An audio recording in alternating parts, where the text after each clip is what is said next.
2 Samuel chapter 1. After the death of Saul, David returned from striking down the Amalekites and stayed in Ziklag 2 days. On the 3rd day, a man arrived from Saul's camp with his clothes torn and dust on his head. When he came to David, he fell to the ground to pay him honor. "Where have you come from?" David asked him. He answered, "I have escaped from the Israelite camp." "What happened?" David asked. "Tell me." "The men fled from the battle," he replied. "Many of them fell and died. And Saul and his son Jonathan are dead." Then David said to the young man who brought him the report, "How do you know that Saul and his son Jonathan are dead?" "I happened to be on Mount Gilboa," the young man said, "and there was Saul leaning on his spear with the chariots and their drivers in hot pursuit. When he turned round and saw me, he called out to me, and I said, 'What can I do?' He asked me, 'Who are you?' 'An Amalekite,' I answered. Then he said to me, 'Stand here by me and kill me. I'm in the throes of death, but I'm still alive.' So I stood beside him and killed him, because I knew that after he had fallen he could not survive. And I took the crown that was on his head and the band on his arm, and have brought them here to my lord." Then David and all the men with him took hold of their clothes and tore them. They mourned and wept and fasted till evening for Saul and his son Jonathan, and for the army of the Lord and for the nation of Israel, because they had fallen by the sword. David said to the young man who brought him the report, "Where are you from?" "I am the son of a foreigner, an Amalekite," he answered. David asked him, "Why weren't you afraid to lift your hand to destroy the Lord's anointed?" Then David called one of his men and said, "Go, strike him down." So he struck him down, and he died. For David had said to him, "Your blood be on your own head. Your own mouth testified against you when you said, 'I killed the Lord's anointed.'" David took up this lament concerning Saul and his son Jonathan, and he ordered that the people of Judah be taught this lament of the bow. It is written in the book of Jasher. "A gazelle lies slain on your heights, Israel. How the mighty have fallen! Tell it not in Gath. Proclaim it not in the streets of Ashkelon, lest the daughters of the Philistines be glad, lest the daughters of the uncircumcised rejoice. Mountains of Gilboa, may you have neither dew nor rain. May no showers fall on your terraced fields. For there the shield of the mighty was despised, the shield of Saul, no longer rubbed with oil. From the blood of the slain, from the flesh of the mighty, the bow of Jonathan did not turn back. The sword of Saul did not return unsatisfied. Saul and Jonathan, in life they were loved and admired, and in death they were not parted. They were swifter than eagles, they were stronger than lions. Daughters of Israel, weep for Saul, who clothed you in scarlet and finery, who adorned your garments with ornaments of gold. How the mighty have fallen in battle!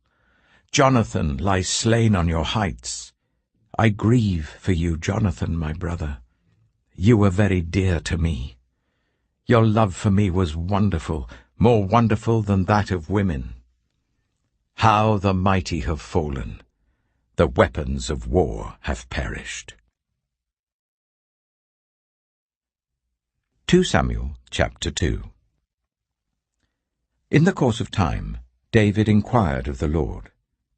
"Shall I go up to one of the towns of Judah?" he asked. The Lord said, "Go up." David asked, "Where shall I go?" "To Hebron," the Lord answered. So David went up there with his 2 wives, Ahinoam of Jezreel and Abigail, the widow of Nabal of Carmel. David also took the men who were with him, each with his family, and they settled in Hebron and its towns. Then the men of Judah came to Hebron, and there they anointed David king over the tribe of Judah.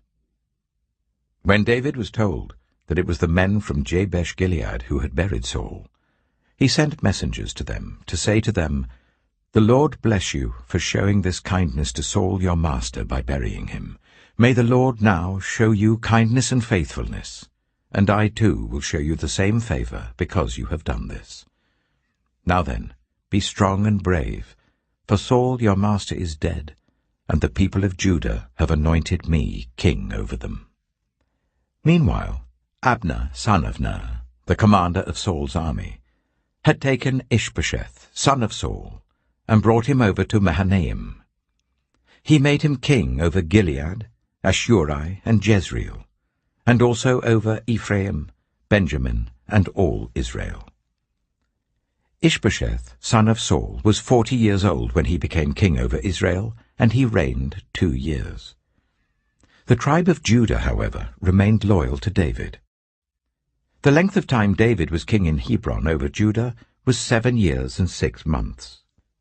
Abner, son of Ner, together with the men of Ishbosheth, son of Saul, left Mahanaim and went to Gibeon.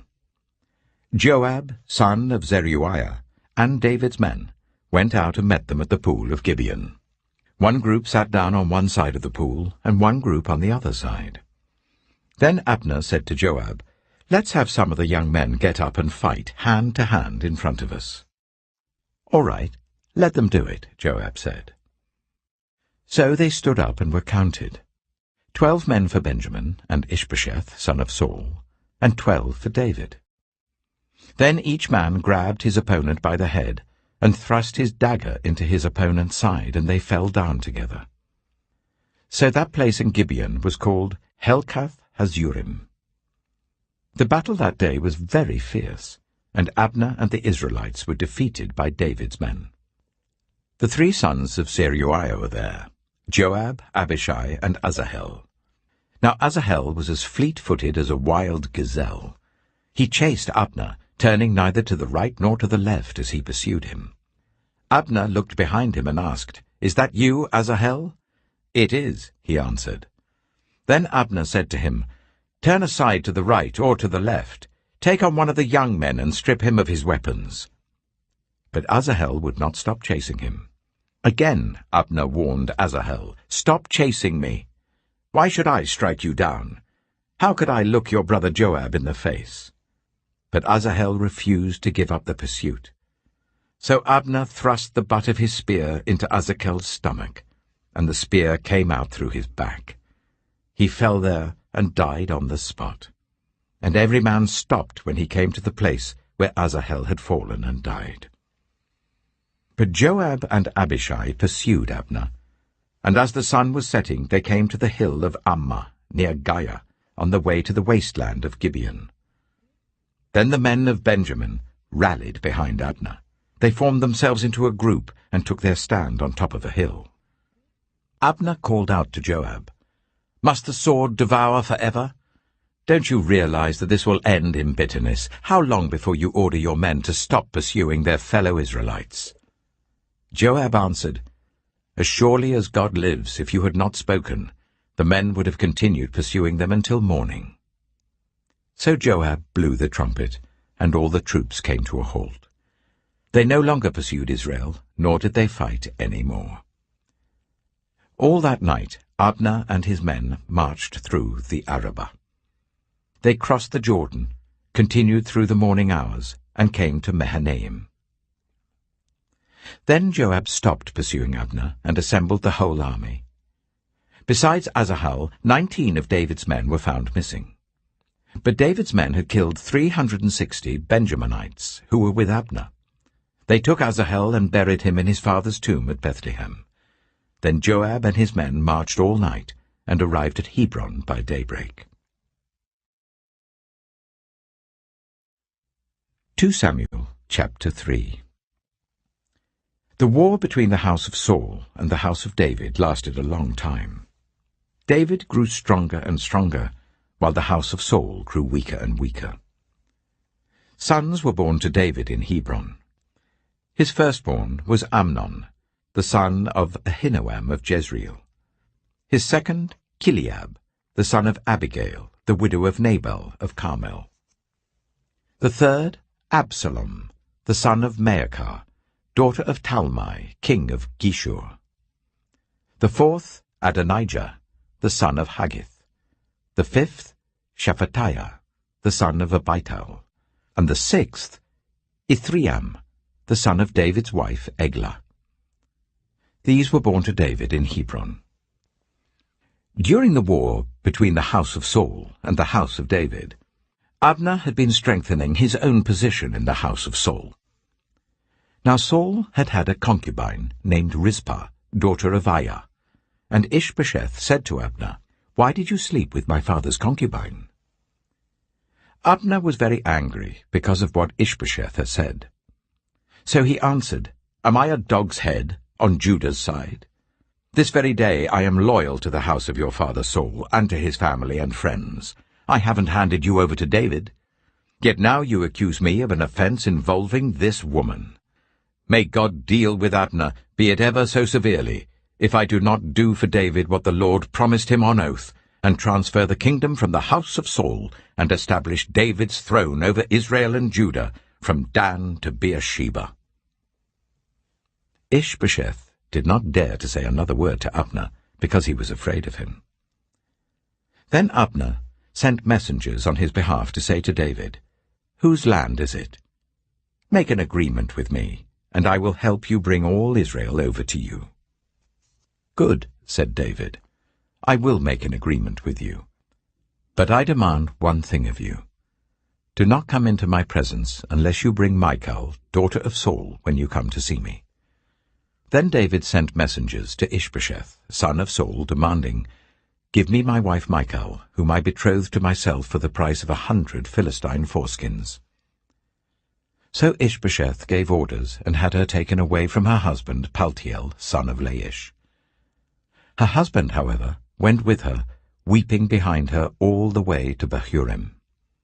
Then Abner said to him, "Go back home." So he went back. Abner conferred with the elders of Israel and said, "For some time you have wanted to make David your king. Now do it. For the Lord promised David, 'By my servant David I will rescue my people Israel from the hand of the Philistines and from the hand of all their enemies.'" Abner also spoke to the Benjaminites in person. Then he went to Hebron to tell David everything that Israel and the whole tribe of Benjamin wanted to do. When Abner, who had 20 men with him, came to David at Hebron, David prepared a feast for him and his men.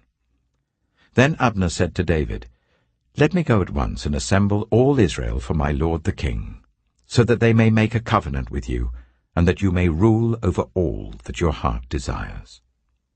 So David sent Abner away, and he went in peace.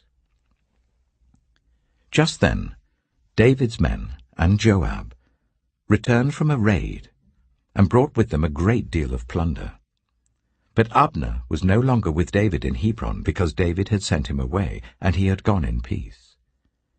When Joab and all the soldiers with him arrived, he was told that Abner, son of Ner, had come to the king, and that the king had sent him away, and that he had gone in peace. So Joab went to the king and said, "What have you done? Look, Abner came to you. Why did you let him go? Now he is gone. You know Abner, son of Ner. He came to deceive you and observe your movements and find out everything you are doing." Joab then left David and sent messengers after Abner, and they brought him back from the cistern at Sirah. But David did not know it. Now when Abner returned to Hebron, Joab took him aside into an inner chamber, as if to speak with him privately. And there, to avenge the blood of his brother Asahel, Joab stabbed him in the stomach, and he died. Later, when David heard about this, he said, "I and my kingdom are forever innocent before the Lord concerning the blood of Abner, son of Ner. May his blood fall on the head of Joab and on his whole family. May Joab's family never be without someone who has a running sore or leprosy, or who leans on a crutch, or who falls by the sword, or who lacks food." Joab and his brother Abishai murdered Abner because he had killed their brother Asahel in the battle of Gibeon. Then David said to Joab and all the people with him, "Tear your clothes, and put on sackcloth, and walk in mourning in front of Abner. King David himself walked behind the bier. They buried Abner in Hebron, and the king wept aloud at Abner's tomb. All the people wept also. The king sang this lament for Abner. Should Abner have died as the lawless die? Your hands were not bound, your feet were not fettered. You fell as one falls before the wicked. And all the people wept over him again. Then they all came and urged David to eat something while it was still day. But David took an oath, saying, May God deal with me, be it ever so severely, if I taste bread or anything else before the sun sets. All the people took note and were pleased. Indeed, everything the king did pleased them. So on that day all the people there and all Israel knew that the king had no part in the murder of Abner, son of Ner. Then the king said to his men, Do you not realize that a commander and a great man has fallen in Israel this day? And today, though I am the anointed king, I am weak, and these sons of Zeruiah are too strong for me. May the Lord repay the evildoer according to his evil deeds. 2 Samuel chapter 4. When Ishbosheth, son of Saul, heard that Abner had died in Hebron, he lost courage, and all Israel became alarmed. Now Saul's son had 2 men who were leaders of raiding bands. One was named Baanah, and the other Rechab. They were sons of Rimmon the Beerothite, from the tribe of Benjamin. Beeroth is considered part of Benjamin because the people of Beeroth fled to Gittaim and have resided there as foreigners to this day. Jonathan, son of Saul, had a son who was lame in both feet. He was 5 years old when the news about Saul and Jonathan came from Jezreel. His nurse picked him up and fled, but as she hurried to leave, he fell and became disabled. His name was Mephibosheth. Now Rechab and Baanah, the sons of Rimmon the Beerothite, set out for the house of Ishbosheth, and they arrived there in the heat of the day while he was taking his noonday rest. They went into the inner part of the house as if to get some wheat, and they stabbed him in the stomach. Then Rechab and his brother Baanah slipped away. They had gone into the house while he was lying on the bed in his bedroom.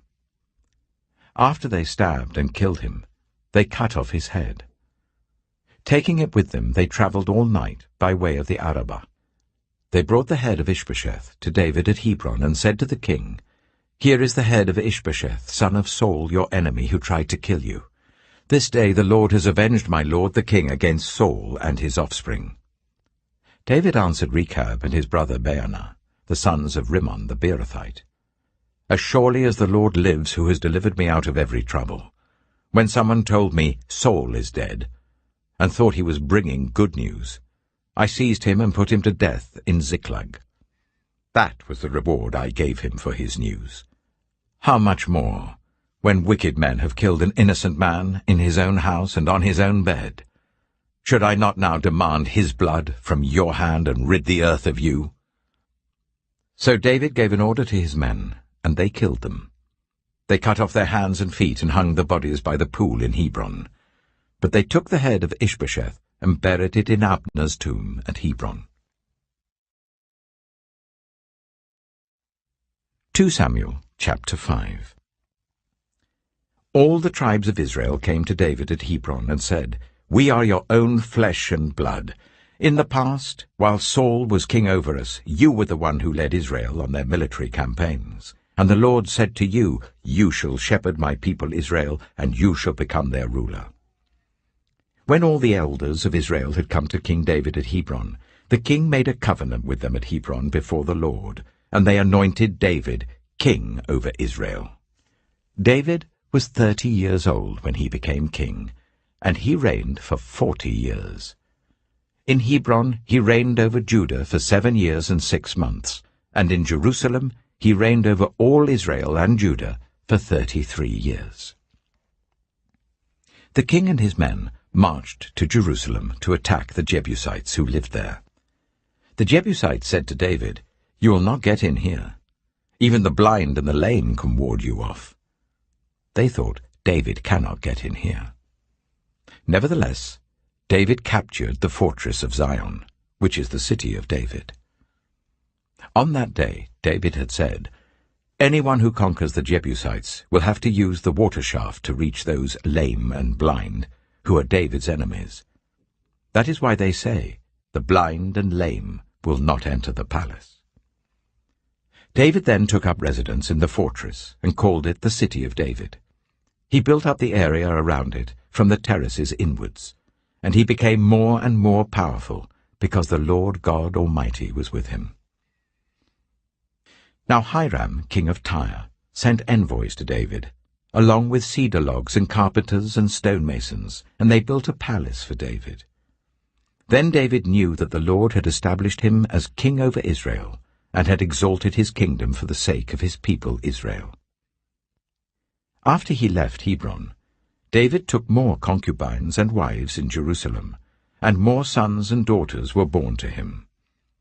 These are the names of the children born to him there: Shammua, Shobab, Nathan, Solomon, Ibhar, Elishua, Nepheg, Japhiah, Elishama, Eliada, and Eliphelet. When the Philistines heard that David had been anointed king over Israel, they went up in full force to search for him. But David heard about it and went down to the stronghold. Now the Philistines had come and spread out in the valley of Rephaim. So David inquired of the Lord, "Shall I go and attack the Philistines? Will you deliver them into my hands?" The Lord answered him, "Go, for I will surely deliver the Philistines into your hands." So David went to Baal-perazim, and there he defeated them. He said, "As the waters break out, the Lord has broken out against my enemies before me." So that place was called Baal-perazim. The Philistines abandoned their idols there, and David and his men carried them off. Once more the Philistines came up, and spread out in the valley of Rephaim. So David inquired of the Lord, and he answered, "Do not go straight up, but circle round behind them and attack them in front of the poplar trees. As soon as you hear the sound of marching in the tops of the poplar trees, move quickly, because that will mean the Lord has gone out in front of you to strike the Philistine army." So David did as the Lord commanded him, and he struck down the Philistines all the way from Gibeon to Gezer. 2 Samuel chapter 6. David again brought together all the able young men of Israel, 30,000. He and all his men went to Baalah in Judah to bring up from there the ark of God, which is called by the name of the Lord Almighty, who is enthroned between the cherubim on the ark. They set the ark of God on a new cart, and brought it from the house of Abinadab, which was on the hill. Uzzah and Ahio, sons of Abinadab, were guiding the new cart with the ark of God on it, and Ahio was walking in front of it. David and all Israel were celebrating with all their might before the Lord, with castanets, harps, lyres, tambourines, rattles, and cymbals. When they came to the threshing floor of Nachon, Uzzah reached out and took hold of the ark of God because the oxen stumbled.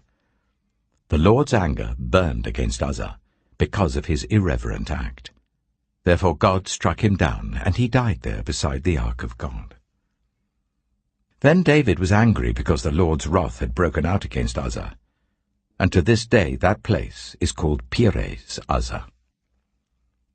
David was afraid of the Lord that day, and said, "How can the ark of the Lord ever come to me?" He was not willing to take the ark of the Lord to be with him in the city of David. Instead, he took it to the house of Obed-Edom, the Gittite. The ark of the Lord remained in the house of Obed-Edom the Gittite for 3 months, and the Lord blessed him and his entire household.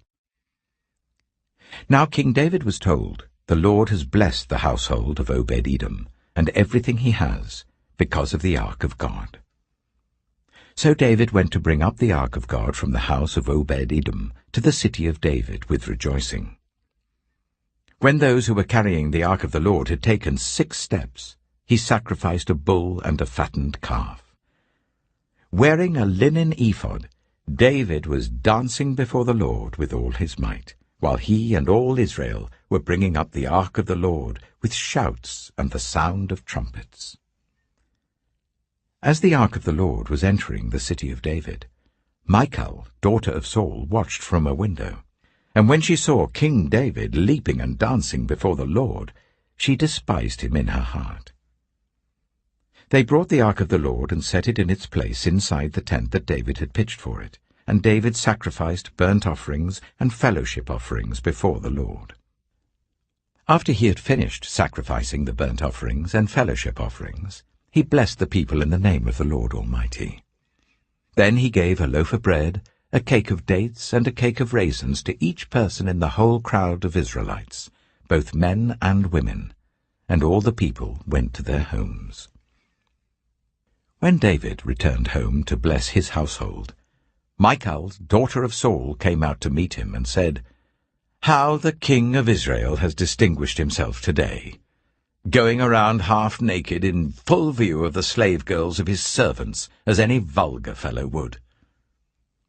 David said to Michal, "It was before the Lord, who chose me rather than your father or anyone from his house when he appointed me ruler over the Lord's people Israel. I will celebrate before the Lord. I will become even more undignified than this. I will be humiliated in my own eyes. But by these slave girls you spoke of, I will be held in honor." And Michal, daughter of Saul, had no children to the day of her death. 2 Samuel chapter 7. After the king was settled in his palace, and the Lord had given him rest from all his enemies around him, he said to Nathan the prophet, "Here I am, living in a house of cedar, while the ark of God remains in a tent." Nathan replied to the king, "Whatever you have in mind, go ahead and do it, for the Lord is with you." But that night the word of the Lord came to Nathan, saying, "Go and tell my servant David, this is what the Lord says. Are you the one to build me a house to dwell in? I have not dwelt in a house from the day I brought the Israelites up out of Egypt to this day. I have been moving from place to place with a tent as my dwelling. Wherever I have moved with all the Israelites, did I ever say to any of their rulers, whom I commanded to shepherd my people Israel, 'Why have you not built me a house of cedar?' Now then, tell my servant David, this is what the Lord Almighty says. I took you from the pasture, from tending the flock, and appointed you ruler over my people Israel. I have been with you wherever you have gone, and I have cut off all your enemies from before you. Now I will make your name great, like the names of the greatest men on earth. And I will provide a place for my people Israel, and will plant them so that they can have a home of their own, and no longer be disturbed.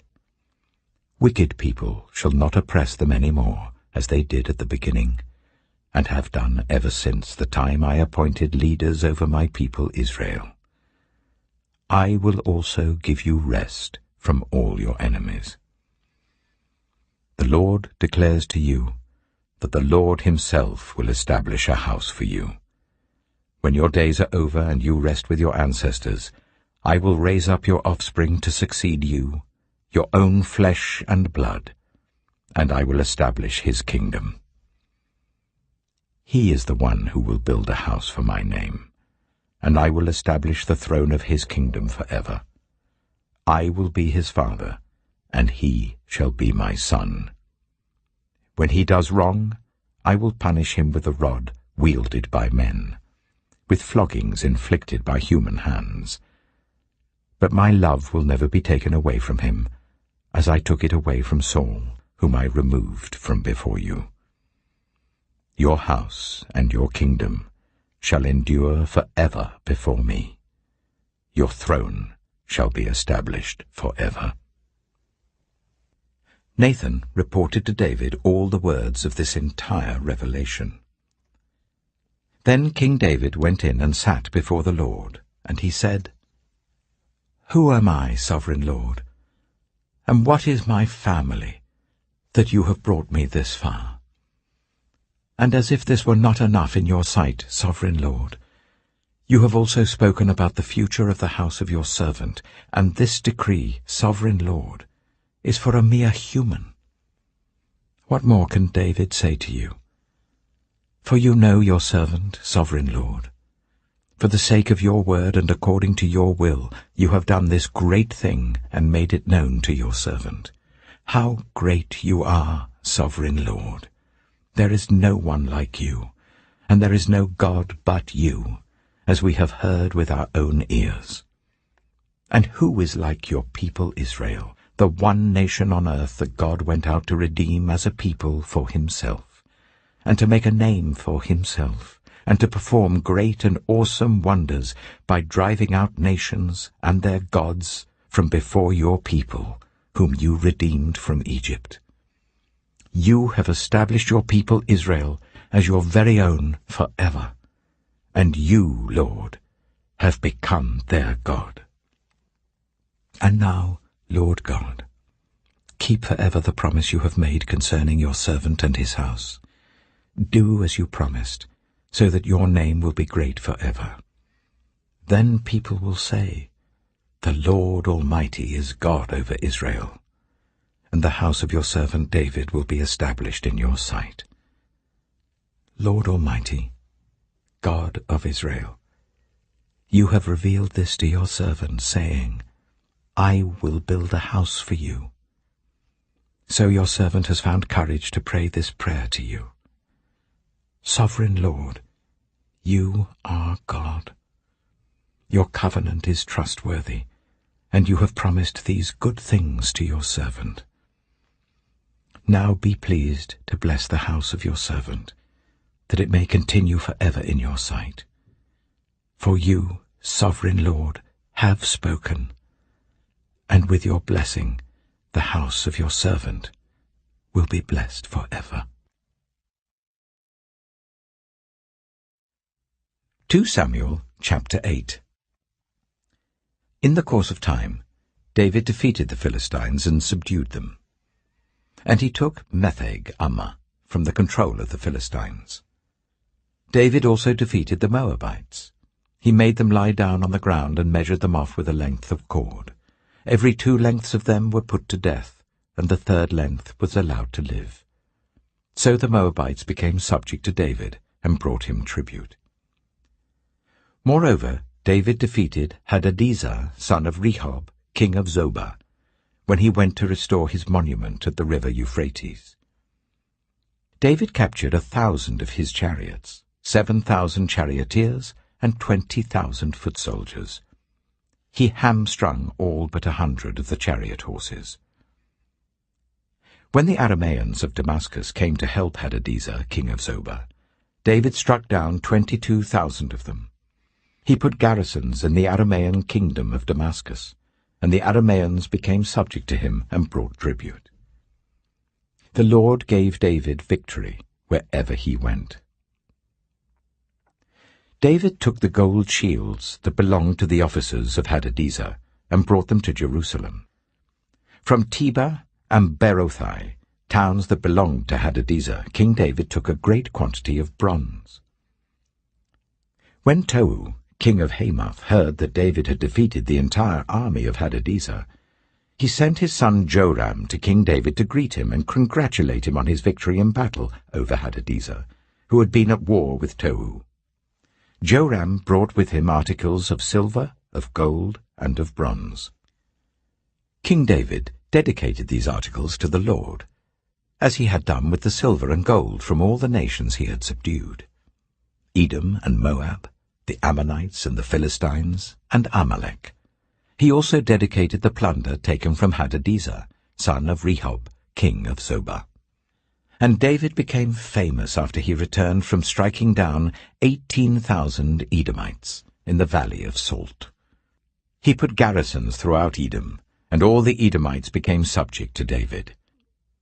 The Lord gave David victory wherever he went. David reigned over all Israel, doing what was just and right for all his people. Joab, son of Zeruiah, was over the army.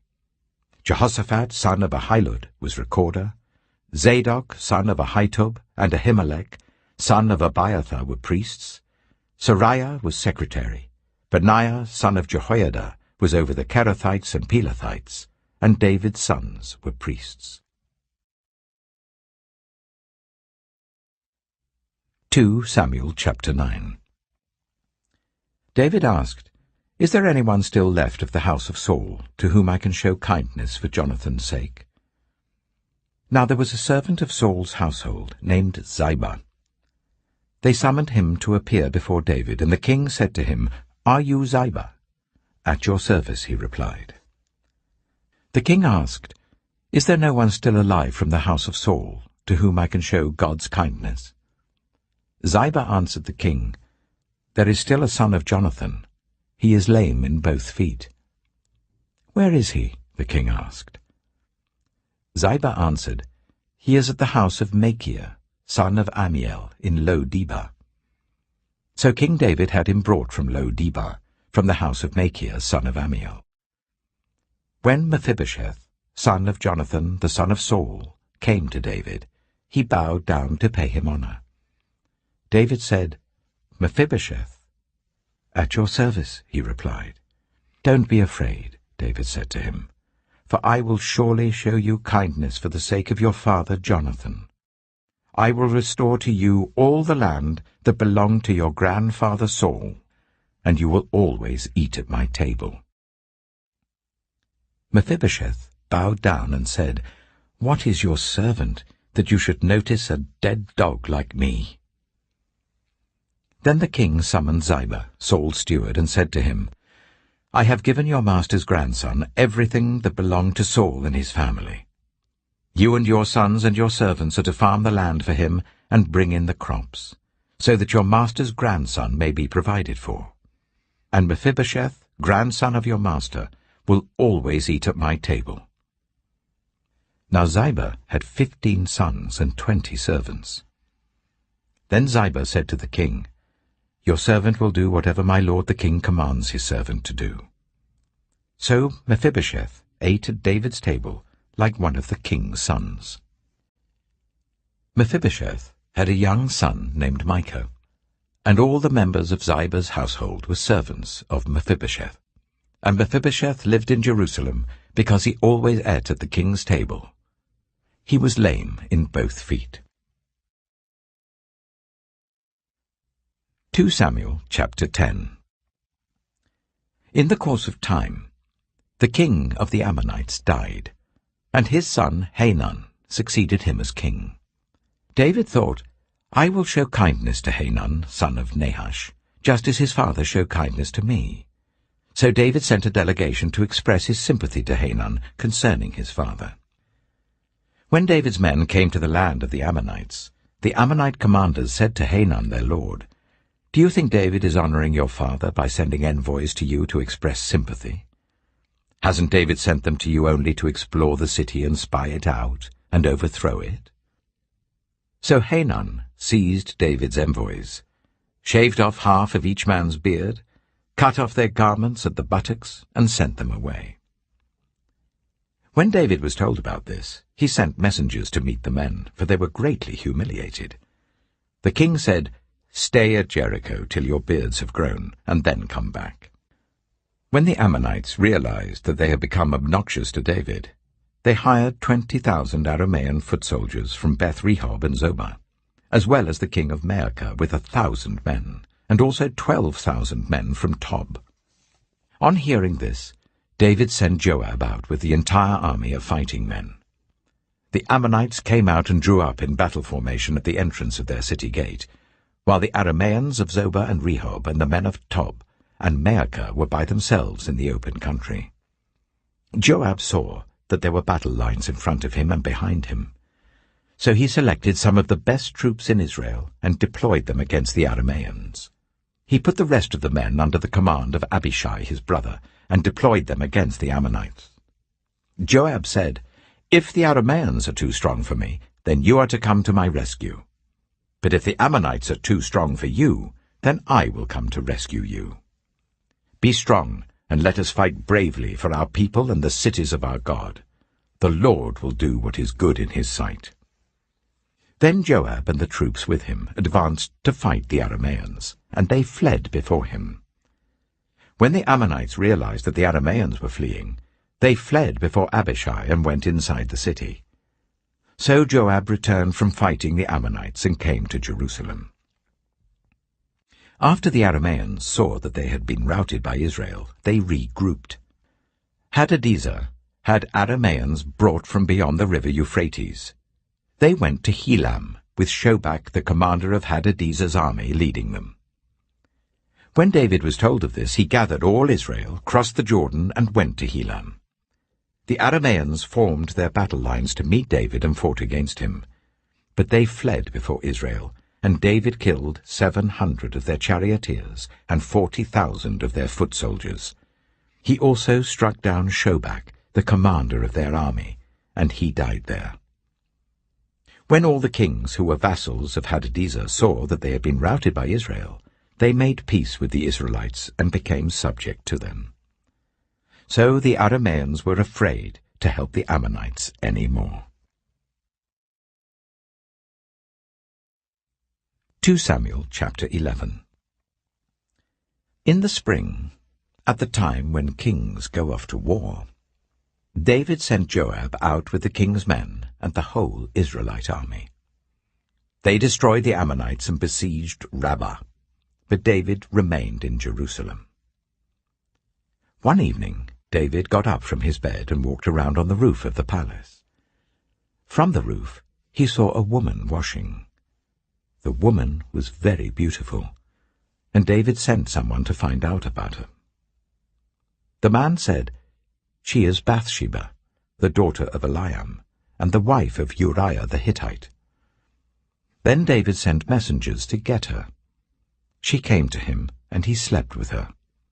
Now she was purifying herself from her monthly uncleanness. Then she went back home. The woman conceived and sent word to David, saying, "I am pregnant." So David sent this word to Joab, "Send me Uriah the Hittite." And Joab sent him to David. When Uriah came to him, David asked him how Joab was, how the soldiers were, and how the war was going.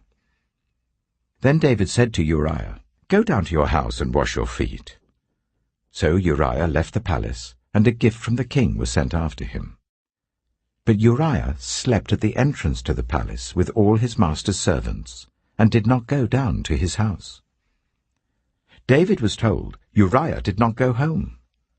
So he asked Uriah, "Haven't you just come from a military campaign? Why didn't you go home?"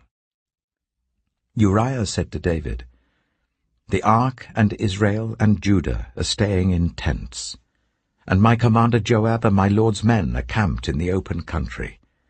How could I go to my house to eat and drink and make love to my wife?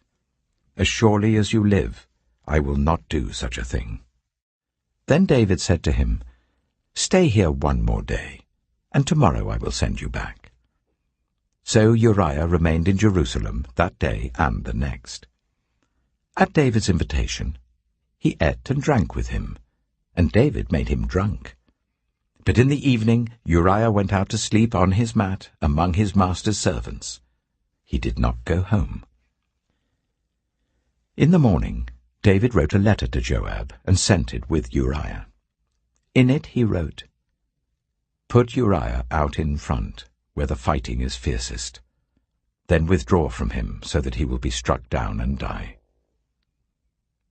So while Joab had the city under siege, he put Uriah at a place where he knew the strongest defenders were. When the men of the city came out and fought against Joab, some of the men in David's army fell. Moreover, Uriah the Hittite died. Joab sent David a full account of the battle. He instructed the messenger, "When you have finished giving the king this account of the battle, the king's anger may flare up, and he may ask you, 'Why did you get so close to the city to fight? Didn't you know they would shoot arrows from the wall? Who killed Abimelech, son of Jerubesheth? Didn't a woman drop an upper millstone on him from the wall so that he died in Thebez? Why did you get so close to the wall? If he asks you this, then say to him, Moreover, your servant Uriah the Hittite is dead. The messenger set out, and when he arrived he told David everything Joab had sent him to say. The messenger said to David, The men overpowered us and came out against us in the open, but we drove them back to the entrance of the city gate. Then the archers shot arrows at your servants from the wall, and some of the king's men died. Moreover, your servant Uriah the Hittite is dead. David told the messenger, Say this to Joab. Don't let this upset you. The sword devours one as well as another. Press the attack against the city and destroy it. Say this to encourage Joab. When Uriah's wife heard that her husband was dead, she mourned for him. After the time of mourning was over, David had her brought to his house, and she became his wife and bore him a son. But the thing David had done displeased the Lord. 2 Samuel chapter 12. The Lord sent Nathan to David. When he came to him, he said, There were 2 men in a certain town, one rich and the other poor. The rich man had a very large number of sheep and cattle, but the poor man had nothing except one little ewe lamb that he had bought. He raised it, and it grew up with him and his children. It shared his food, drank from his cup, and even slept in his arms. It was like a daughter to him. Now a traveller came to the rich man, but the rich man refrained from taking one of his own sheep or cattle to prepare a meal for the traveller who had come to him. Instead, he took the ewe lamb that belonged to the poor man and prepared it for the one who had come to him. David burned with anger against the man and said to Nathan, As surely as the Lord lives, the man who did this must die. He must pay for that lamb 4 times over because he did such a thing and had no pity. Then Nathan said to David, You are the man. This is what the Lord, the God of Israel, says. I anointed you king over Israel, and I delivered you from the hand of Saul. I gave your master's house to you, and your master's wives into your arms. I gave you all Israel and Judah. And if all this had been too little, I would have given you even more. Why did you despise the word of the Lord by doing what is evil in his eyes? You struck down Uriah the Hittite with the sword and took his wife to be your own. You killed him with the sword of the Ammonites. Now, therefore, the sword shall never depart from your house, because you despised me and took the wife of Uriah the Hittite to be your own. This is what the Lord says. Out of your own household I'm going to bring calamity on you. Before your very eyes I will take your wives and give them to one who is close to you, and he will sleep with your wives in broad daylight. You did it in secret, but I will do this thing in broad daylight before all Israel. Then David said to Nathan, I have sinned against the Lord. Nathan replied, The Lord has taken away your sin. You're not going to die. But because by doing this you have shown utter contempt for the Lord, the son born to you will die. After Nathan had gone home, the Lord struck the child that Uriah's wife had borne to David, and he became ill. David pleaded with God for the child. He fasted and spent the nights lying in sackcloth on the ground. The elders of his household stood beside him to get him up from the ground, but he refused, and he would not eat any food with them. On the 7th day, the child died.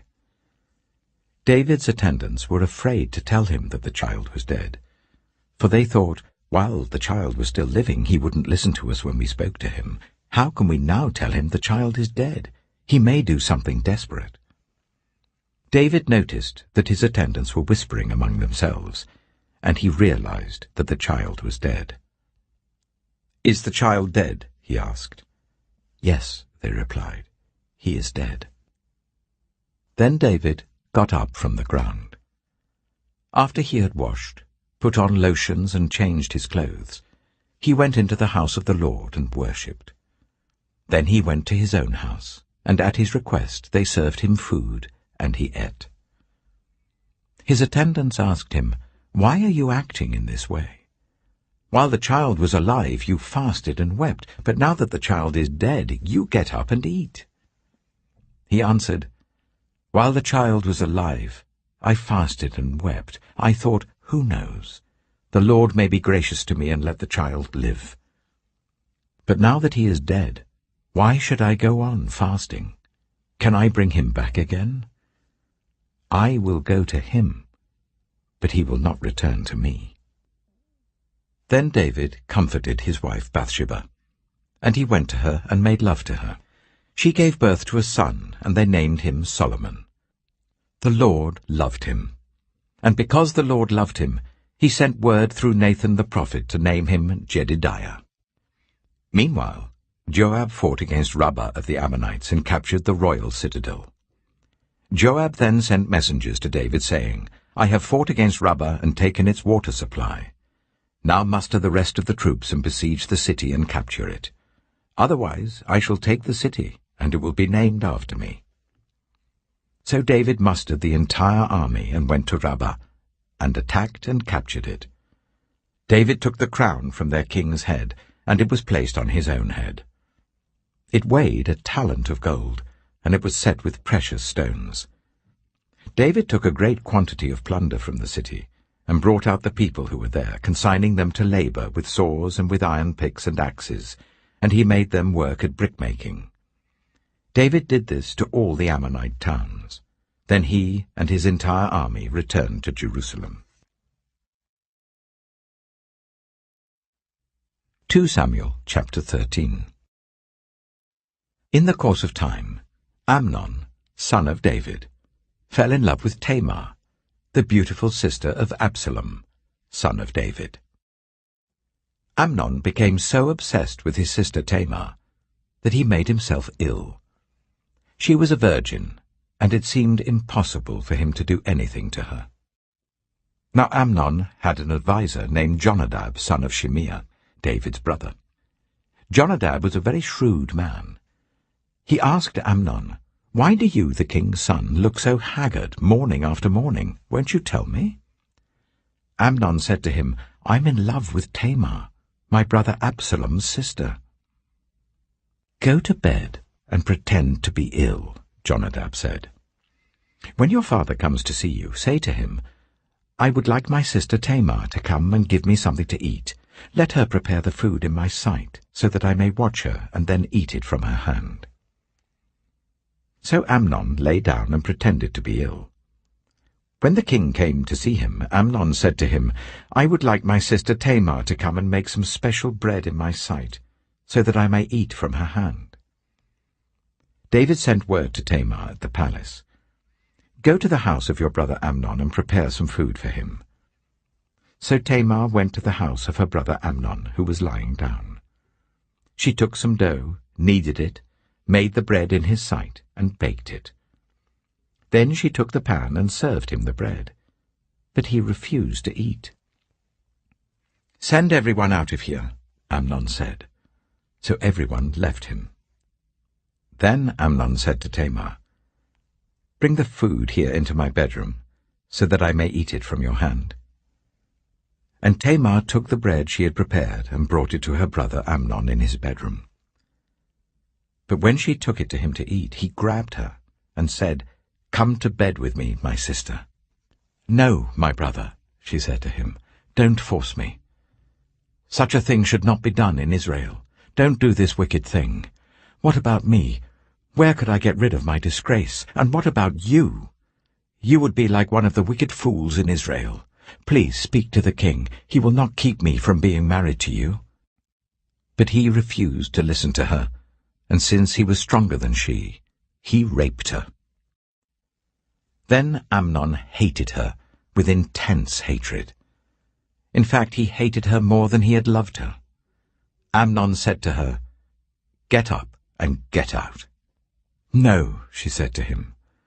"Sending me away would be a greater wrong than what you have already done to me." But he refused to listen to her. He called his personal servant and said, "Get this woman out of my sight and bolt the door after her." So his servant put her out and bolted the door after her. She was wearing an ornate robe, for this was the kind of garment the virgin daughters of the king wore. Tamar put ashes on her head and tore the ornate robe she was wearing. She put her hands on her head and went away, weeping aloud as she went. Her brother Absalom said to her, "Has that Amnon, your brother, been with you?" "Be quiet for now, my sister. He is your brother. Don't take this thing to heart." And Tamar lived in her brother Absalom's house, a desolate woman. When King David heard all this, he was furious. And Absalom never said a word to Amnon, either good or bad. He hated Amnon because he had disgraced his sister Tamar. 2 years later, when Absalom's sheep-shearers were at Baal-Hazor, near the border of Ephraim, he invited all the king's sons to come there. Absalom went to the king and said, "Your servant has had shearers come. Will the king and his attendants please join me?" "No, my son," the king replied. "All of us should not go. We would only be a burden to you." Although Absalom urged him, he still refused to go but gave him his blessing. Then Absalom said, "If not, please let my brother Amnon come with us." The king asked him, "Why should he go with you?" But Absalom urged him. So he sent with him Amnon and the rest of the king's sons. Absalom ordered his men, "Listen, when Amnon is in high spirits from drinking wine, and I say to you, 'Strike Amnon down,' then kill him. Don't be afraid. Haven't I given you this order? Be strong and brave." So Absalom's men did to Amnon what Absalom had ordered. Then all the king's sons got up, mounted their mules, and fled. While they were on their way, the report came to David, "Absalom has struck down all the king's sons. Not one of them is left." The king stood up, tore his clothes, and lay down on the ground, and all his attendants stood by with their clothes torn. But Jonadab, son of Shimeah, David's brother, said, "My lord should not think that they killed all the princes. Only Amnon is dead." This has been Absalom's express intention ever since the day that Amnon raped his sister Tamar. My lord the king should not be concerned about the report that all the king's sons are dead. Only Amnon is dead. Meanwhile, Absalom had fled. Now the man standing watch looked up and saw many people on the road west of him coming down the side of the hill. The watchman went and told the king, "I see men in the direction of Horonaim on the side of the hill." Jonadab said to the king, "See, the king's sons have come. It has happened just as your servant said." As he finished speaking, the king's sons came in, wailing loudly. The king, too, and all his attendants wept very bitterly. Absalom fled and went to Talmai, son of Ammihud, the king of Geshur. But King David mourned many days for his son. After Absalom fled and went to Geshur, he stayed there for 3 years, and King David longed to go to Absalom, for he was consoled concerning Amnon's death. 2 Samuel chapter 14. Joab, son of Zeruiah, knew that the king's heart longed for Absalom. So Joab sent someone to Tekoa, and had a wise woman brought from there. He said to her, "Pretend you are in mourning. Dress in mourning clothes, and don't use any cosmetic lotions. Act like a woman who has spent many days grieving for the dead. Then go to the king and speak these words to him." And Joab put the words in her mouth. When the woman from Tekoa went to the king, she fell with her face to the ground to pay him honor, and she said, "Help me, your majesty." The king asked her, "What is troubling you?" She said, "I am a widow. My husband is dead. I, your servant, had 2 sons. They got into a fight with each other in the field, and no one was there to separate them. One struck the other and killed him. Now the whole clan has risen up against your servant. They say, 'Hand over the one who struck his brother down, so that we may put him to death for the life of his brother whom he killed. Then we will get rid of the heir as well.'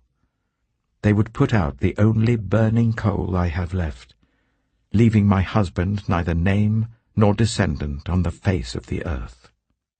The king said to the woman, "Go home, and I will issue an order on your behalf." But the woman from Tekoa said to him, "Let my lord the king pardon me and my family, and let the king and his throne be without guilt." The king replied, "If anyone says anything to you, bring them to me, and they will not bother you again." She said, "Then let the king invoke the Lord his God, to prevent the avenger of blood from adding to this destruction, so that my son shall not be destroyed. As surely as the Lord lives," he said, "not one hair of your son's head will fall to the ground." Then the woman said, "Let your servant speak a word to my lord the king." "Speak," he replied. The woman said, "Why then have you devised a thing like this against the people of God? When the king says this, does he not convict himself? For the king has not brought back his banished son. Like water spilled on the ground, which cannot be recovered, so we must die. But that is not what God desires. Rather he devises ways so that a banished person does not remain banished from him. And now I have come to say this to my lord the king, because the people have made me afraid.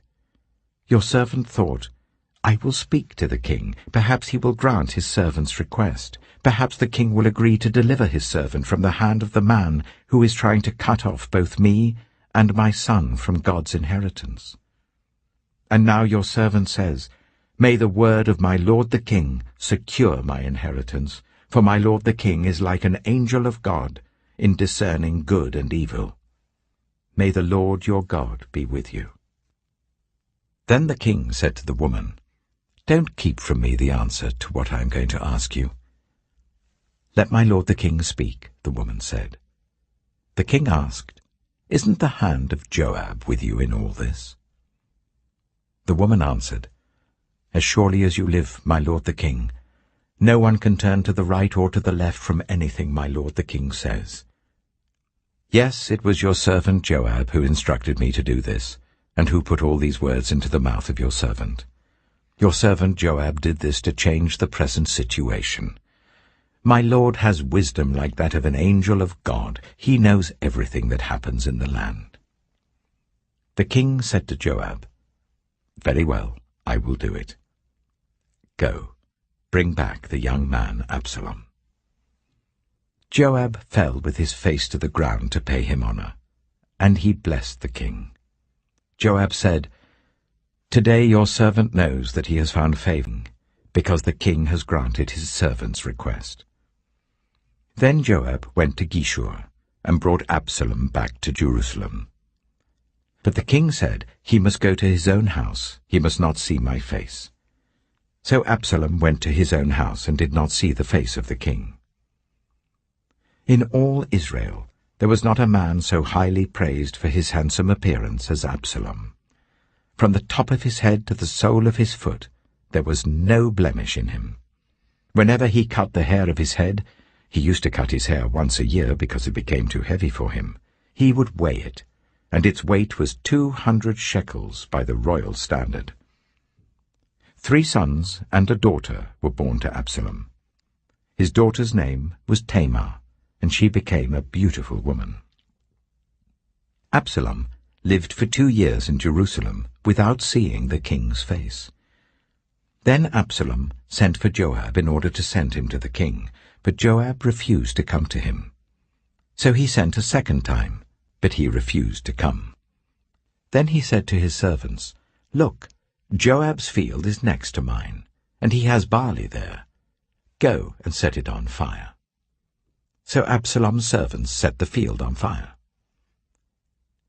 Then Joab did go to Absalom's house, and he said to him, "Why have your servants set my field on fire?" Absalom said to Joab, "Look, I sent word to you and said, 'Come here so that I can send you to the king to ask, why have I come from Geshur? It would be better for me if I was still there. Now then, I want to see the king's face, and if I am guilty of anything, let him put me to death.'" So Joab went to the king and told him this. Then the king summoned Absalom, and he came in and bowed down with his face to the ground before the king, and the king kissed Absalom.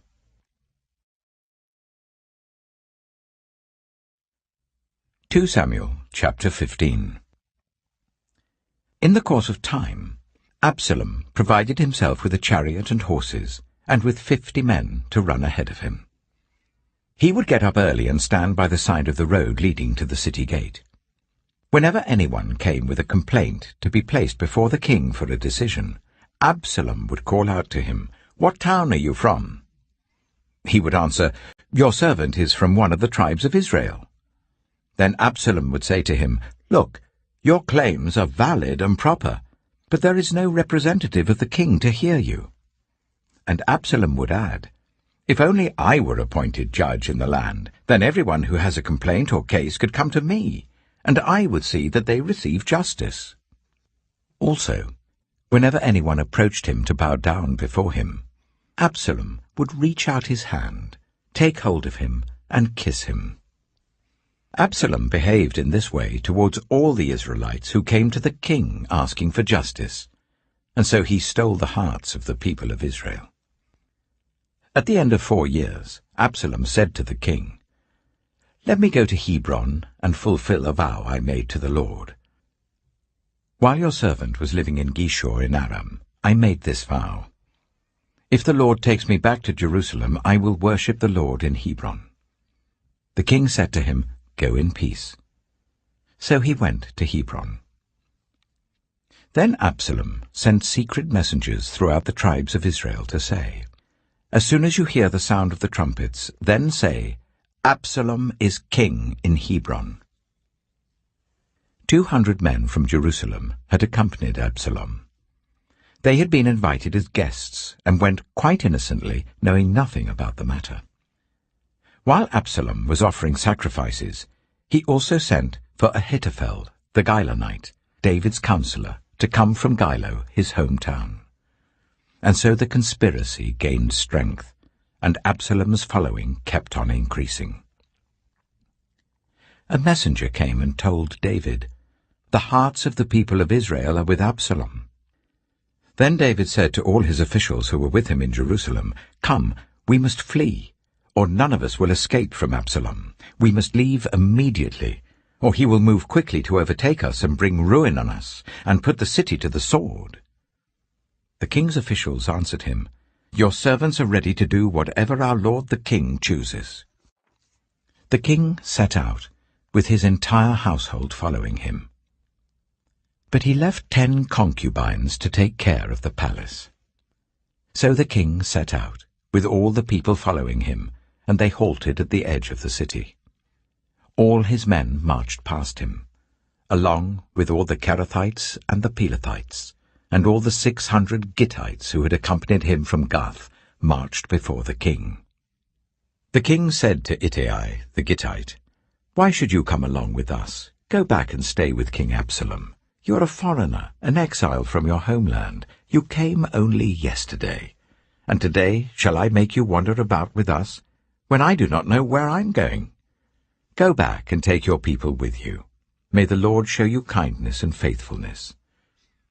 But Ittai replied to the king, "As surely as the Lord lives, and as my lord the king lives, wherever my lord the king may be, whether it means life or death, there will your servant be." David said to Ittai, "Go ahead, march on." So Ittai the Gittite marched on with all his men and the families that were with him. The whole countryside wept aloud as all the people passed by. The king also crossed the Kidron Valley, and all the people moved on towards the wilderness.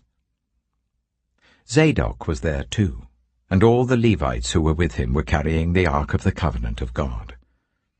They set down the ark of God, and Abiathar offered sacrifices until all the people had finished leaving the city.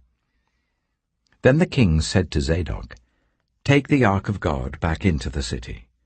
If I find favor in the Lord's eyes, he will bring me back and let me see it and his dwelling place again. But if he says, I am not pleased with you, then I am ready. Let him do to me whatever seems good to him." The king also said to Zadok the priest, "Do you understand? Go back to the city with my blessing. Take your son Ahimaaz with you, and also Abiathar's son Jonathan.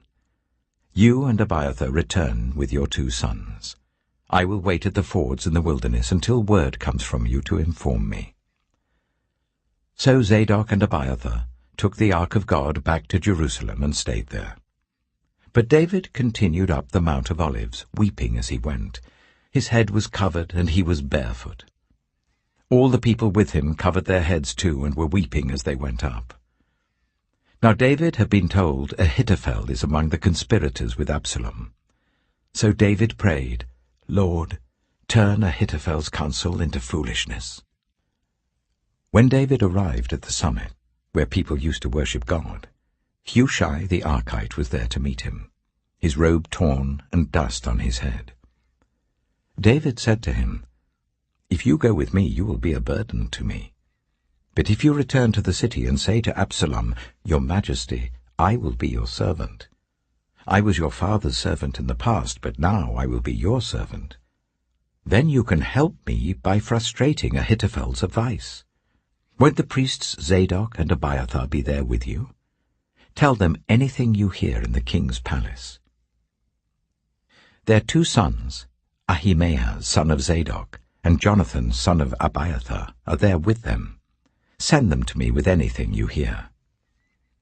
So Hushai, David's confidant, arrived at Jerusalem as Absalom was entering the city.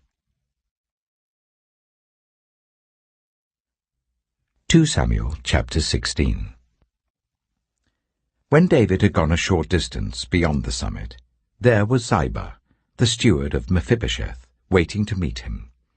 He had a string of donkeys saddled and loaded with 200 loaves of bread, 100 cakes of raisins, 100 cakes of figs, and a skin of wine.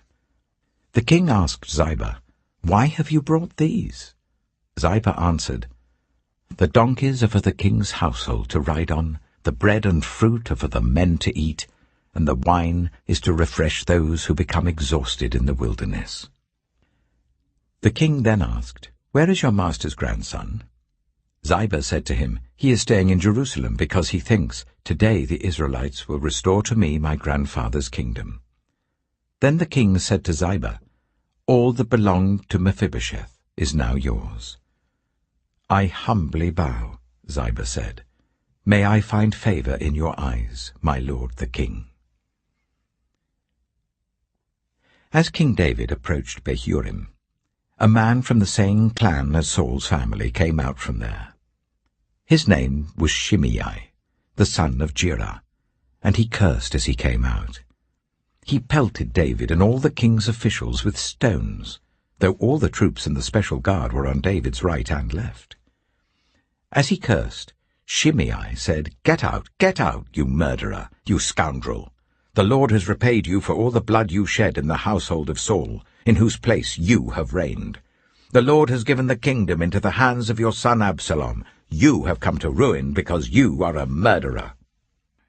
Then Abishai, son of Zeruiah, said to the king, "Why should this dead dog curse my lord the king? Let me go over and cut off his head." But the king said, "What does this have to do with you, you sons of Zeruiah? If he is cursing because the Lord said to him, 'Curse David,' who can ask, 'Why do you do this?'" David then said to Abishai and all his officials, "My son, my own flesh and blood, is trying to kill me. How much more then this Benjaminite? Leave him alone, let him curse, for the Lord has told him to. It may be that the Lord will look upon my misery and restore to me his covenant blessing instead of his curse today." So David and his men continued along the road, while Shimei was going along the hillside opposite him, cursing as he went and throwing stones at him and showering him with dirt. The king and all the people with him arrived at their destination exhausted, and there he refreshed himself. Meanwhile, Absalom and all the men of Israel came to Jerusalem, and Ahithophel was with him. Then Hushai the Archite, David's confidant, went to Absalom and said to him, "Long live the king! Long live the king!" Absalom said to Hushai, "So this is the love you show your friend?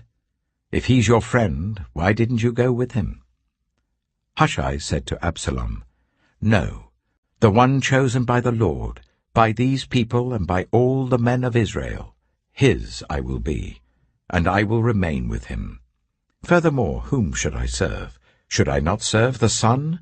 Just as I served your father, so I will serve you." Absalom said to Ahithophel, "Give us your advice. What should we do?" Ahithophel answered, "Sleep with your father's concubines, whom he left to take care of the palace. Then all Israel will hear that you have made yourself obnoxious to your father, and the hands of everyone with you will be more resolute." So they pitched a tent for Absalom on the roof, and he slept with his father's concubines in the sight of all Israel. Now in those days the advice Ahithophel gave was like that of one who inquires of God. That was how both David and Absalom regarded all of Ahithophel's advice. 2 Samuel chapter 17. Ahithophel said to Absalom, "I would choose 12,000 men and set out tonight in pursuit of David. I would attack him while he is weary and weak. I would strike him with terror, and then all the people with him will flee. I would strike down only the king and bring all the people back to you. The death of the man you seek will mean the return of all. All the people will be unharmed." This plan seemed good to Absalom and to all the elders of Israel. But Absalom said, "Summon also Hushai the Archite, so that we can hear what he has to say as well." When Hushai came to him, Absalom said, "Ahithophel has given this advice. Should we do what he says? If not, give us your opinion." Hushai replied to Absalom, "The advice Ahithophel has given is not good this time. You know your father and his men. They're fighters, and as fierce as a wild bear robbed of her cubs. Besides, your father is an experienced fighter. He will not spend the night with the troops. Even now he is hidden in a cave or some other place. If he should attack your troops first, whoever hears about it will say, 'There has been a slaughter among the troops who follow Absalom.' Then even the bravest soldier, whose heart is like the heart of a lion, will melt with fear, for all Israel knows that your father is a fighter, and that those with him are brave. So I advise you, let all Israel, from Dan to Beersheba, as numerous as the sand on the seashore, be gathered to you, with you yourself leading them into battle. Then we will attack him wherever he may be found, and we will fall on him as dew settles on the ground. Neither he nor any of his men will be left alive. If he withdraws into a city, then all Israel will bring ropes to that city, and we will drag it down to the valley until not so much as a pebble is left." Absalom and all the men of Israel said, "The advice of Hushai the Archite is better than that of Ahithophel." For the Lord had determined to frustrate the good advice of Ahithophel in order to bring disaster on Absalom. Hushai told Zadok and Abiathar the priests, "Ahithophel has advised Absalom and the elders of Israel to do such and such, but I have advised them to do so and so. Now send a message at once and tell David, 'Do not spend the night at the fords in the wilderness. Cross over without fail, or the king and all the people with him will be swallowed up.'" Jonathan and Ahimaaz were staying at En-Rogel. A female servant was to go and inform them, and they were to go and tell King David, for they could not risk being seen entering the city. But a young man saw them and told Absalom. So the two of them left at once and went to the house of a man in Bahurim. He had a well in his courtyard, and they climbed down into it. His wife took a covering and spread it out over the opening of the well and scattered corn over it. No one knew anything about it. When Absalom's men came to the woman of the house, they asked, "Where are Ahimaaz and Jonathan?" The woman answered them, "They crossed over the brook." The men searched but found no one, so they returned to Jerusalem. After they had gone, the two climbed out of the well and went to inform King David. They said to him, "Set out and cross the river at once. Ahithophel has advised such and such against you." So David and all the people with him set out and crossed the Jordan. By daybreak, no one was left who had not crossed the Jordan. When Ahithophel saw that his advice had not been followed, he saddled his donkey and set out for his house in his hometown. He put his house in order and then hanged himself. So he died and was buried in his father's tomb. David went to Mahanaim, and Absalom crossed the Jordan with all the men of Israel. Absalom had appointed Amasa over the army in place of Joab. Amasa was the son of Jether, an Ishmaelite who had married Abigail, the daughter of Nahash, the sister of Zeruiah, the mother of Joab. The Israelites and Absalom camped in the land of Gilead. When David came to Mahanaim, Shobai, son of Nahash from Rabbah of the Ammonites, and Machir, son of Amiel from Lo-debar, and Barzillai the Gilead from Rogelim, brought bedding and bowls and articles of pottery. They also brought wheat and barley, flour and roasted grain, beans and lentils, honey and curds, sheep and cheese from cow's milk, for David and his people to eat. For they said, "The people have become exhausted and hungry and thirsty in the wilderness." 2 Samuel chapter 18. David mustered the men who were with him and appointed over them commanders of thousands and commanders of hundreds. David sent out his troops, a third under the command of Joab, a third under Joab's brother Abishai, son of Zeruiah, and a third under Ittai the Gittite.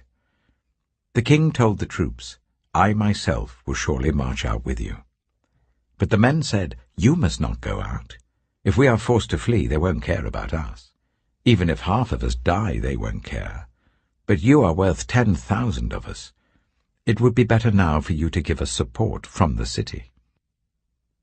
The king answered, "I will do whatever seems best to you." So the king stood beside the gate while all his men marched out in units of hundreds and of thousands. The king commanded Joab, Abishai, and Ittai, "Be gentle with the young man Absalom for my sake." And all the troops heard the king give orders concerning Absalom to each of the commanders. David's army marched out of the city to fight Israel, and the battle took place in the forest of Ephraim. There Israel's troops were routed by David's men, and the casualties that day were great, 20,000 men. The battle spread out over the whole countryside, and the forest swallowed up more men that day than the sword. Now Absalom happened to meet David's men. He was riding his mule, and as the mule went under the thick branches of a large oak, Absalom's hair got caught in the tree. He was left hanging in mid-air while the mule he was riding kept on going. When one of the men saw what had happened, he told Joab, "I have just seen Absalom hanging in an oak tree." Joab said to the man who had told him this, "What? You saw him? Why didn't you strike him to the ground right there? Then I would have had to give you 10 shekels of silver and a warrior's belt." But the man replied, "Even if 1,000 shekels were weighed out into my hands, I would not lay a hand on the king's son. In our hearing, the king commanded you and Abishai and Ittai, protect the young man Absalom for my sake. And if I had put my life in jeopardy, and nothing is hidden from the king, you would have kept your distance from me." Joab said, "I'm not going to wait like this for you." So he took 3 javelins in his hand and plunged them into Absalom's heart while Absalom was still alive in the oak tree. and 10 of Joab's armor-bearers surrounded Absalom, struck him, and killed him. Then Joab sounded the trumpet, and the troops stopped pursuing Israel, for Joab halted them. They took Absalom, threw him into a big pit in the forest, and piled up a large heap of rocks over him. Meanwhile, all the Israelites fled to their homes. During his lifetime, Absalom had taken a pillar and erected it in the king's valley as a monument to himself, for he thought, I have no son to carry on the memory of my name. He named the pillar after himself, and it is called Absalom's monument to this day. Now Ahimaaz, son of Zadok, said, Let me run and take the news to the king that the Lord has vindicated him by delivering him from the hand of his enemies. You are not the one to take the news today, Joab told him. You may take the news another time, but you must not do so today, because the king's son is dead. Then Joab said to the Cushite, Go tell the king what you have seen. The Cushite bowed down before Joab and ran off. Ahimaaz, son of Zadok, again said to Joab, Come what may, please let me run behind the Cushite. But Joab replied, My son, why do you want to go? You don't have any news that will bring you a reward. He said, Come what may, I want to run. So Joab said, Run. Then Ahimaaz ran by the way of the plain and outran the Cushite. While David was sitting between the inner and outer gates, the watchman went up to the roof of the gateway by the wall. As he looked out, he saw a man running alone. The watchman called out to the king and reported it. The king said, If he is alone, he must have good news. And the runner came closer and closer. Then the watchman saw another runner, and he called down to the gatekeeper, Look, another man running alone. The king said, He must be bringing good news too. The watchman said, It seems to me that the first one runs like Ahimaaz, son of Zadok. He's a good man, the king said. He comes with good news. Then Ahimaaz called out to the king, All is well. He bowed down before the king with his face to the ground and said, Praise be to the Lord your God. He has delivered up those who lifted their hands against my lord the king. The king asked, Is the young man Absalom safe? Ahimaaz answered, I saw great confusion, just as Joab was about to send the king's servant and me, your servant, but I don't know what it was. The king said, Stand aside and wait here. So he stepped aside and stood there. Then the Cushite arrived and said, My lord the king, hear the good news. The Lord has vindicated you today by delivering you from the hand of all who rose up against you. The king asked the Cushite, Is the young man Absalom safe? The Cushite replied, May the enemies of my lord the king and all who rise up to harm you be like that young man. The king was shaken. He went up to the room over the gateway and wept. As he went, he said, O my son Absalom, my son Absalom, if only I had died instead of you, O Absalom, my son, my son. 2 Samuel chapter 19.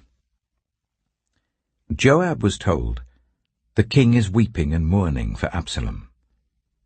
And for the whole army, the victory that day was turned into mourning, because on that day the troops heard it said, The king is grieving for his son. The men stole into the city that day, as men steal in who are ashamed when they flee from battle. The king covered his face and cried out, O my son Absalom, O Absalom, my son, my son. Then Joab went into the house to the king and said, Today you have humiliated all your men who have just saved your life and the lives of your sons and daughters and the lives of your wives and concubines. You love those who hate you and hate those who love you. You have made it clear today that the commanders and their men mean nothing to you. I see that you would be pleased if Absalom were alive today and all of us were dead. Now go out and encourage your men. I swear by the Lord that if you don't go out, not a man will be left with you by nightfall. This will be worse for you than all the calamities that have come on you from your youth till now." So the king got up and took his seat in the gateway. When the men were told, "The king is sitting in the gateway," they all came before him. Meanwhile, the Israelites had fled to their homes. Throughout the tribes of Israel, all the people were arguing among themselves, saying, "The king delivered us from the hand of our enemies. He is the one who rescued us from the hand of the Philistines. But now he has fled the country to escape from Absalom, and Absalom, whom we anointed to rule over us, has died in battle. So why do you say nothing about bringing the king back?" King David sent this message to Zadok and Abiathar, the priests. "Ask the elders of Judah, why should you be the last to bring the king back to his palace, since what is being said throughout Israel has reached the king at his quarters? You are my relatives, my own flesh and blood. So why should you be the last to bring back the king? And say to Amasa, are you not my own flesh and blood? May God deal with me, be it ever so severely, if you are not the commander of my army for life, in place of Joab." He won over the hearts of the men of Judah, so that they were all of one mind. They sent word to the king, "Return, you and all your men." Then the king returned and went as far as the Jordan. Now the men of Judah had come to Gilgal, to go out and meet the king and bring him across the Jordan. Shimei, son of Gera, the Benjamite from Bahurim, hurried down with the men of Judah to meet King David. With him were 1,000 Benjaminites, along with Ziba, the steward of Saul's household, and his 15 sons and 20 servants. They rushed to the Jordan where the king was. They crossed at the ford to take the king's household over, and to do whatever he wished. When Shimei, son of Gera, crossed the Jordan, he fell prostrate before the king, and said to him, "May my lord not hold me guilty. Do not remember how your servant did wrong on the day my lord the king left Jerusalem. May the king put it out of his mind. For I, your servant, know that I have sinned. But today I have come here as the first from the tribes of Joseph, to come down and meet my lord the king." Then Abishai, son of Zeruiah, said, "Shouldn't Shimei be put to death for this? He cursed the Lord's anointed." David replied, "What does this have to do with you, you sons of Zeruiah? What right do you have to interfere? Should anyone be put to death in Israel today? Don't I know that today I am king over Israel?" So the king said to Shimei, "You shall not die." And the king promised him on oath. Mephibosheth, Saul's grandson, also went down to meet the king. He had not taken care of his feet, or trimmed his moustache, or washed his clothes from the day the king left until the day he returned safely. When he came from Jerusalem to meet the king asked him, "Why didn't you go with me, Mephibosheth?" He said, "My lord the king, since I, your servant, am lame, I said, I will have my donkey saddled and will ride on it, so that I can go with the king. But Ziba my servant betrayed me, and he has slandered your servant to my lord the king. My lord the king is like an angel of God, so do whatever you wish. All my grandfather's descendants deserved nothing but death from my lord the king, but you gave your servant a place among those who eat at your table. So what right do I have to make any more appeals to the king?" The king said to him, "Why say more? I order you and Ziba to divide the land." Mephibosheth said to the king, "Let him take everything, now that my lord the king has returned home safely." Barzillai the Gileadite also came down from Rogelim to cross the Jordan with the king, and to send him on his way from there. Now Barzillai was very old, 80 years of age. He had provided for the king during his stay in Mahanaim, for he was a very wealthy man. The king said to Barzillai, "Cross over with me and stay with me in Jerusalem, and I will provide for you." But Barzillai answered the king, How many more years shall I live, that I should go up to Jerusalem with the king? I am now 80 years old. Can I tell the difference between what is enjoyable and what is not? Can your servant taste what he eats and drinks? Can I still hear the voices of male and female singers? Why should your servant be an added burden to my lord the king? Your servant will cross over the Jordan with the king for a short distance, but why should the king reward me in this way?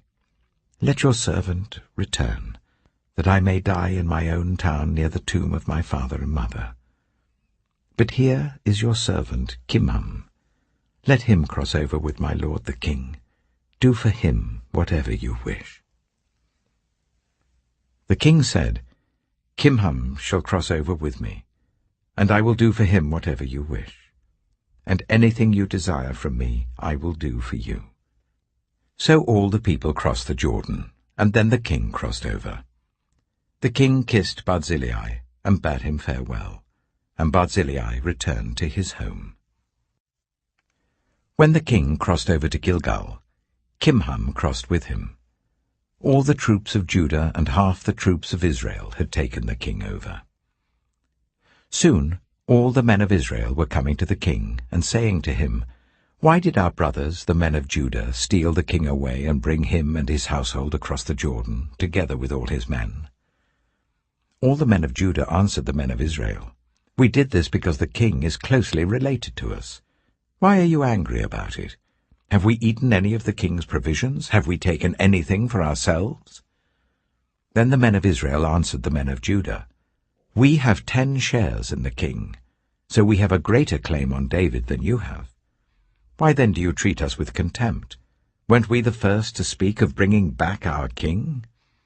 But the men of Judah pressed their claims even more forcefully than the men of Israel. 2 Samuel chapter 20. Now a troublemaker named Sheba, son of Bichri, a Benjaminite, happened to be there. He sounded the trumpet and shouted, We have no share in David, no part in Jesse's son. Every man to his tent, Israel. So all the men of Israel deserted David to follow Sheba, son of Bichri. But the men of Judah stayed by their king all the way from the Jordan to Jerusalem. When David returned to his palace in Jerusalem, he took the 10 concubines he had left to take care of the palace and put them in a house under guard. He provided for them, but had no sexual relations with them. They were kept in confinement till the day of their death, living as widows. Then the king said to Amasa, Summon the men of Judah to come to me within 3 days, and be here yourself. But when Amasa went to summon Judah, he took longer than the time the king had set for him. David said to Abishai, Now Sheba, son of Bichri, will do us more harm than Absalom did. Take your master's men and pursue him, or he will find fortified cities and escape from us. So Joab's men and the Kerethites and the Pelethites and all the mighty warriors went out under the command of Abishai. They marched out from Jerusalem to pursue Sheba, son of Bichri. While they were at the great rock in Gibeon, Amasa came to meet them. Joab was wearing his military tunic, and strapped over it at his waist was a belt with a dagger in its sheath. As he stepped forward, it dropped out of its sheath. Joab said to Amasa, How are you, my brother? Then Joab took Amasa by the beard with his right hand to kiss him. Amasa was not on his guard against the dagger in Joab's hand, and Joab plunged it into his belly, and his intestines spilled out onto the ground. Without being stabbed again, Amasa died. Then Joab and his brother Abishai pursued Sheba, son of Bichri. One of Joab's men stood beside Amasa and said, Whoever favors Joab, and whoever is for David, let him follow Joab. Amasa lay wallowing in his blood in the middle of the road, and the man saw that all the troops came to a halt there. When he realized that everyone who came up to Amasa stopped, he dragged him from the road into a field and threw a garment over him. After Amasa had been removed from the road, everyone went on with Joab to pursue Sheba, son of Bichri. Sheba passed through all the tribes of Israel to Abel-Beth-maachah, and through the entire region of the Bichrites, who gathered together and followed him. All the troops with Joab came and besieged Sheba in Abel-Beth-maachah. They built a siege ramp up to the city, and it stood against the outer fortifications. While they were battering the wall to bring it down, a wise woman called from the city, "Listen, listen! Tell Joab to come here so that I can speak to him." He went towards her, and she asked, "Are you Joab?" "I am," he answered. She said, "Listen to what your servant has to say." "I'm listening," he said. She continued, "Long ago they used to say, 'Get your answer at Abel,' and that settled it. We are the peaceful and faithful in Israel. You are trying to destroy a city that is a mother in Israel. Why do you want to swallow up the Lord's inheritance?" "Far be it from me," Joab replied. "Far be it from me to swallow up or destroy. That is not the case. A man named Sheba, son of Bichri, from the hill country of Ephraim, has lifted up his hand against the king, against David. Hand over this one man, and I'll withdraw from the city." The woman said to Joab, "His head will be thrown to you from the wall." Then the woman went to all the people with her wise advice, and they cut off the head of Sheba, son of Bichri, and threw it to Joab. So he sounded the trumpet, and his men dispersed from the city, each returning to his home. And Joab went back to the king in Jerusalem. Joab was over Israel's entire army. Benaiah, son of Jehoiada, was over the Kerethites and the Pelethites. Adoniram was in charge of forced labor. Jehoshaphat, son of Ahilud, was recorder. Sheva was secretary. Zadok and Abiathar were priests, and Ira the Jairite was David's priest. 2 Samuel chapter 21. During the reign of David, there was a famine for 3 successive years. So David sought the face of the Lord. The Lord said, "It is on account of Saul and his blood-stained house. It is because he put the Gibeonites to death." The king summoned the Gibeonites and spoke to them. Now the Gibeonites were not a part of Israel, but were survivors of the Amorites. The Israelites had sworn to spare them, but Saul, in his zeal for Israel and Judah, had tried to annihilate them. David asked the Gibeonites, "What shall I do for you? How shall I make atonement so that you will bless the Lord's inheritance?" The Gibeonites answered him, "We have no right to demand silver or gold from Saul or his family, nor do we have the right to put anyone in Israel to death." "What do you want me to do for you?" David asked. They answered the king, "As for the man who destroyed us and plotted against us, so that we have been decimated and have no place anywhere in Israel, let 7 of his male descendants be given to us to be killed, and their bodies exposed before the Lord at Gibeah of Saul, the Lord's chosen one." So the king said, "I will give them to you." The king spared Mephibosheth, son of Jonathan, the son of Saul, because of the oath before the Lord between David and Jonathan, son of Saul. But the king took Armoni and Mephibosheth, the 2 sons of Aiah's daughter Rizpah, whom she had borne to Saul, together with the 5 sons of Saul's daughter Merab, whom she had borne to Adriel, son of Barzillai, the Maholathite. He handed them over to the Gibeonites, who killed them and exposed their bodies on a hill before the Lord. All 7 of them fell together. They were put to death during the first days of harvest, just as the barley harvest was beginning. Rizpah, daughter of Aiah, took sackcloth and spread it out for herself on a rock.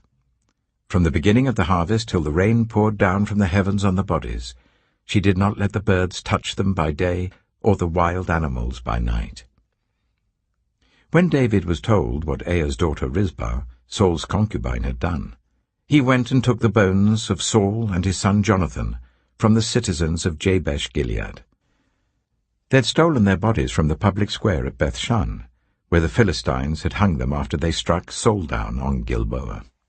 David brought the bones of Saul and his son Jonathan from there, and the bones of those who had been killed and exposed were gathered up. They buried the bones of Saul and his son Jonathan in the tomb of Saul's father Kish, at Zelah in Benjamin, and did everything the king commanded. After that, God answered prayer on behalf of the land. Once again, there was a battle between the Philistines and Israel. David went down with his men to fight against the Philistines, and he became exhausted.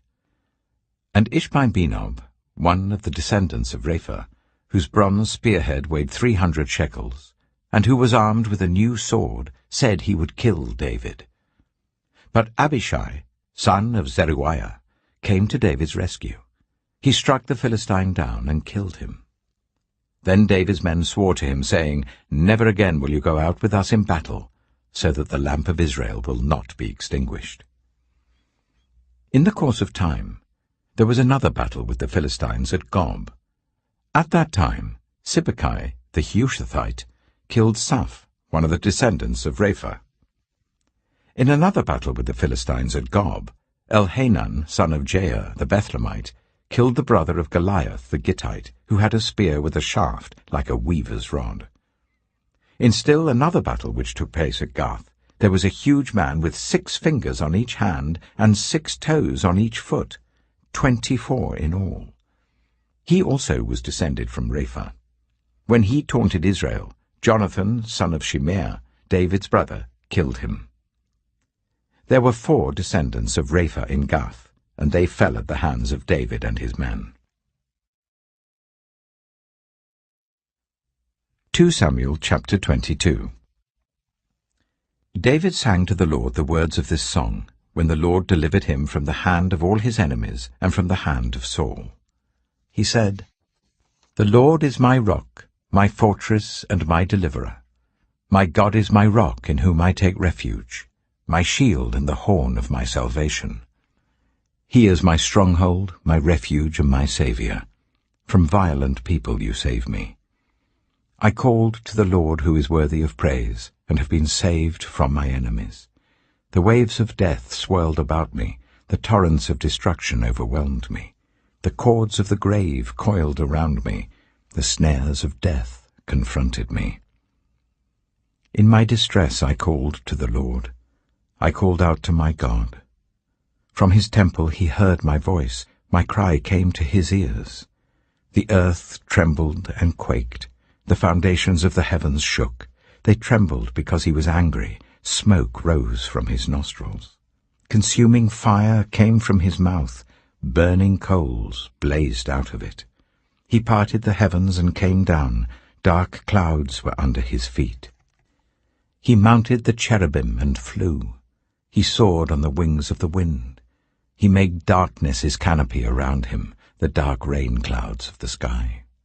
Out of the brightness of his presence bolts of lightning blazed forth. The Lord thundered from heaven. The voice of the Most High resounded.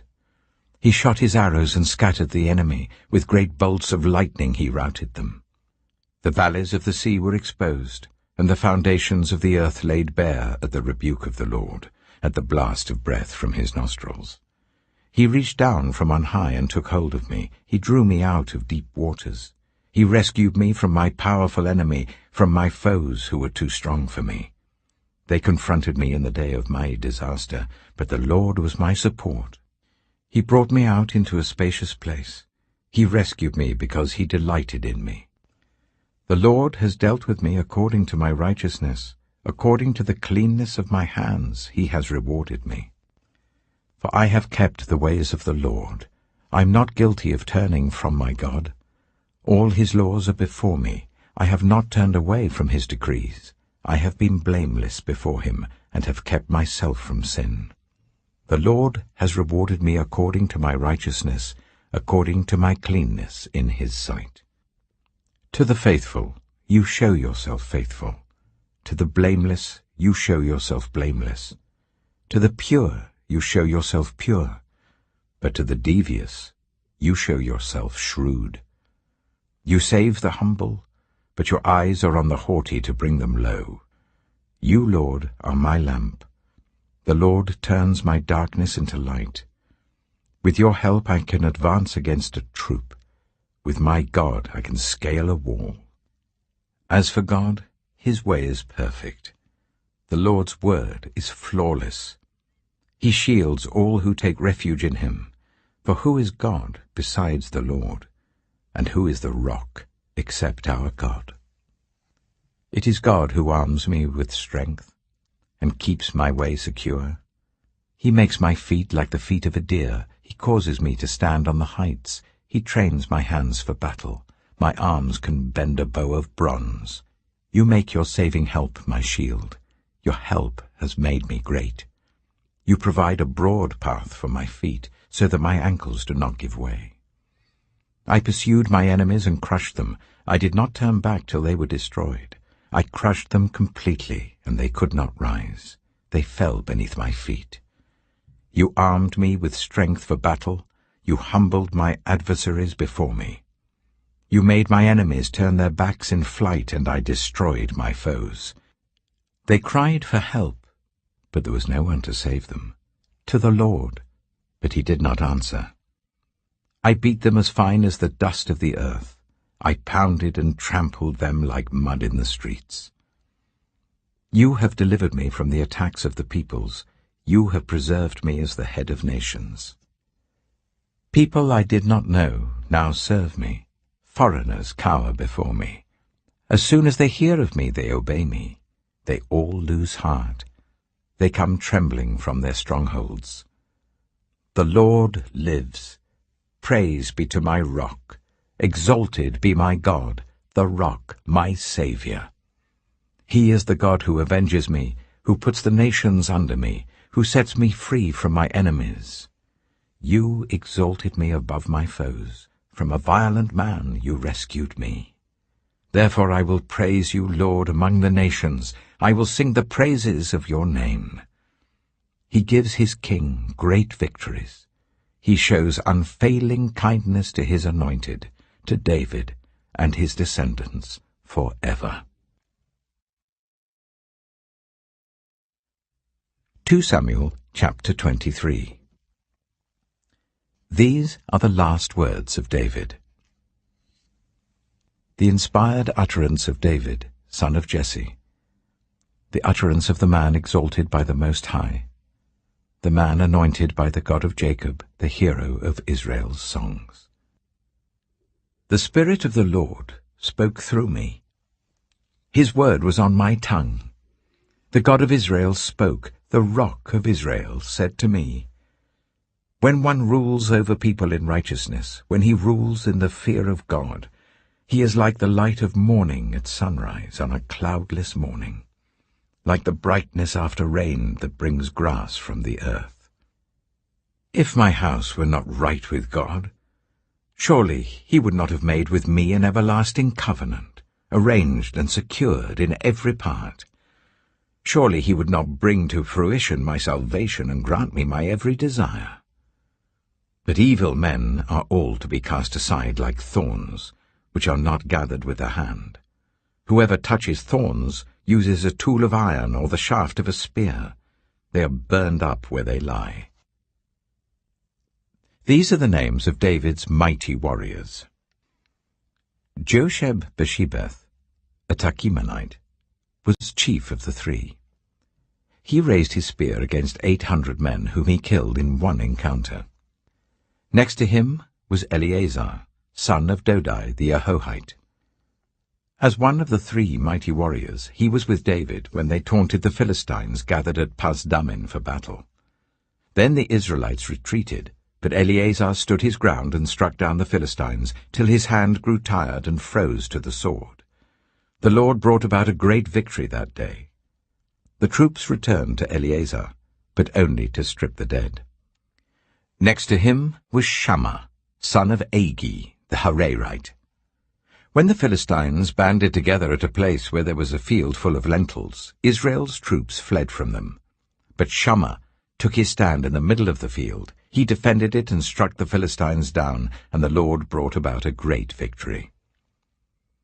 During harvest time, 3 of the 30 chief warriors came down to David at the cave of Adullam, while a band of Philistines were encamped in the valley of Rephaim. At that time David was in the stronghold, and the Philistine garrison was at Bethlehem. David longed for water, and said, "Oh, that someone would get me a drink of water from the well near the gate of Bethlehem." So the 3 mighty warriors broke through the Philistine lines, drew water from the well near the gate of Bethlehem, and carried it back to David. But he refused to drink it. Instead, he poured it out before the Lord. "Far be it from me, Lord, to do this," he said. "Is it not the blood of men who went at the risk of their lives?" And David would not drink it. Such were the exploits of the 3 mighty warriors. Abishai, the brother of Joab, son of Zeruiah, was chief of the 3. He raised his spear against 300 men, whom he killed, and so he became as famous as the 3. Was he not held in greater honor than the 3? He became their commander, even though he was not included among them. Benaiah, son of Jehoiada, a valiant fighter from Kabzeel, performed great exploits. He struck down Moab's 2 mightiest warriors. He also went down into a pit on a snowy day and killed a lion.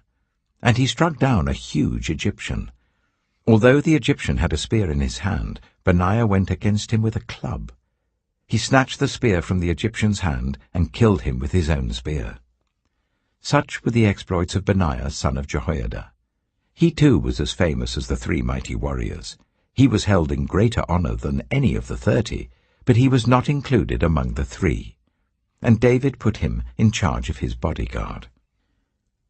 Among the 30 were Asahel, the brother of Joab, Elhanan, son of Dodo, from Bethlehem, Shammah, the Harodite, Elika, the Harodite, Helez, the Paltite, Ira, son of Ikesh, from Tekoa, Abiezer, from Anathoth, Sibbecai, the Hushathite, Zalmon, the Ahohite, Maharai, the Netophathite, Heled, son of Baanah, the Netophathite, Ittai, son of Ribai, from Gibeah in Benjamin, Benaiah, the Pirathonite, Hiddai, from the ravines of Gaash, Abi-Albon, the Arbathite, Asmaveth, the Barumite, Eliabah, the Shaalbonite, the sons of Jashen, Jonathan, son of Shammah, the Hararite, Ahiam, son of Sherah, the Hararite, Eliphalet, son of Ahasbai, the Maacathite, Eliam, son of Ahithophel, the Gilonite, Hezro, the Carmelite, Peorai, the Arbite, Igal, son of Nathan from Zobah, the son of Hagrai, Zelek, the Ammonite, Naharai, the Beerothite, the armor-bearer of Joab, son of Zeruiah, Ira, the Ithrite, Gareb, the Ithrite, and Uriah, the Hittite. There were 37 in all. 2 Samuel chapter 24. Again the anger of the Lord burned against Israel, and he incited David against them, saying, "Go and take a census of Israel and Judah." So the king said to Joab and the army commanders with him, "Go throughout the tribes of Israel from Dan to Beersheba, and enroll the fighting men, so that I may know how many there are." But Joab replied to the king, "May the Lord your God multiply the troops 100 times over, and may the eyes of my lord the king see it. But why does my lord the king want to do such a thing?" The king's word, however, overruled Joab and the army commanders, so they left the presence of the king to enroll the fighting men of Israel. After crossing the Jordan, they camped near Aroer, south of the town in the gorge, and then went through Gad and on to Jazer. They went to Gilead and the region of Tatim Hodshai, and on to Dan Jair, and around towards Sidon. Then they went towards the fortress of Tyre, and all the towns of the Hivites and Canaanites. Finally they went on to Beersheba in the Negev of Judah. After they had gone through the entire land, they came back to Jerusalem at the end of 9 months and 20 days. Joab reported the number of the fighting men to the king. In Israel there were 800,000 able-bodied men who could handle a sword, and in Judah 500,000. David was conscience-stricken after he had counted the fighting men, and he said to the Lord, "I have sinned greatly in what I have done." Now, Lord, I beg you, take away the guilt of your servant. I've done a very foolish thing." Before David got up the next morning, the word of the Lord had come to Gad, the prophet, David's seer. "Go and tell David, this is what the Lord says. I'm giving you 3 options. Choose one of them for me to carry out against you." So Gad went to David and said to him, "Shall there come on you 3 years of famine in your land, or 3 months of fleeing from your enemies while they pursue you, or 3 days of plague in your land? Now then, think it over and decide how I should answer the one who sent me." David said to Gad, "I am in deep distress. Let us fall into the hands of the Lord, for his mercy is great, but do not let me fall into human hands." So the Lord sent a plague on Israel from that morning until the end of the time designated, and 70,000 of the people from Dan to Beersheba died. When the angel stretched out his hand to destroy Jerusalem, the Lord relented concerning the disaster, and said to the angel who was afflicting the people, "Enough, withdraw your hand." The angel of the Lord was then at the threshing floor of Araunah the Jebusite. When David saw the angel who was striking down the people, he said to the Lord, "I have sinned. I, the shepherd, have done wrong. These are but sheep. What have they done? Let your hand fall on me and my family." On that day, Gad went to David and said to him, "Go up and build an altar to the Lord on the threshing floor of Araunah the Jebusite." So David went up as the Lord had commanded through Gad. When Araunah looked and saw the king and his officials coming towards him, he went out and bowed down before the king with his face to the ground. Araunah said, "Why has my lord the king come to his servant?" "To buy your threshing floor," David answered, "so that I can build an altar to the Lord, that the plague on the people may be stopped." Araunah said to David, "Let my lord the king take whatever he wishes and offer it up. Here are oxen for the burnt offering, and here are threshing sledges and ox yokes for the wood. Your Majesty, Araunah gives all this to the king." Araunah also said to him, "May the Lord your God accept you." But the king replied to Araunah, "No, I insist on paying you for it. I will not sacrifice to the Lord my God burnt offerings that cost me nothing." So David bought the threshing floor and the oxen, and paid 50 shekels of silver for them.